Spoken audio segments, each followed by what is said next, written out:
இப்போ வந்து பசி இருக்கணும். ஒண்ணு வந்து பணத்துக்கான பசி இருக்கணும். இல்ல அடையாளத்துக்கான பசி இருக்கணும். இந்த 2 பசியில ஏதாவது ஒரு பசி இருந்தா தான் ஒருத்தன் வந்து தனியா ஏதாவது ஒண்ணு பண்ணணும்னு யோசிப்பான். அவனுக்குன்னு ஒரு அடையாளத்தை ஏற்படுத்திக்கணும்னு நினைப்பான். எனக்கு பணம் பசி இல்ல. எனக்கு வந்து என்னோட அடையாளத்த நானே உருவாக்கணும். நான் பேசிக்கா வந்து செல்ஃப் எஸ்டீம் அதிகமா உள்ள ஒரு ஆள். நான் எப்பவுமே வந்து ப்ரௌடா நினைச்சுக்குவேன். நம்மனா இப்படி இருக்கணும். நம்ம பிரின்சிபல் இப்படி இருக்கணும் லைஃப்ல. நமக்குன்னு ஒரு வேல்யூ சிஸ்டம் இருக்கணும். அப்ப நம்ம இப்படி ஒரு லைஃபை லீட் பண்ணணும். பிசினஸ்ன்னு யோசிக்கும் போது எனக்கு வந்து ஸ்கேலபிளான பிசினஸ் பண்ணணும்னு நான் முடிவெடுத்தேன். இப்போ 2 இருக்குல்ல, லைஃப் ஸ்டைல் பிசினஸ், ஸ்கேலபிளான business.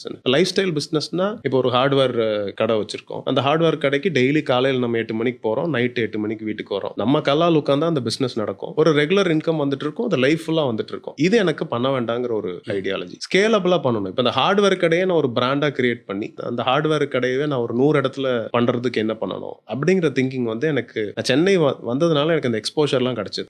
I think the best decision that I made. இங்க இருக்கணும்னு நான் முடிவெடுத்தது. நீ சிட்டில இருக்கும்போது உனக்கு எக்ஸ்போஷர் ரொம்ப அதிகம்.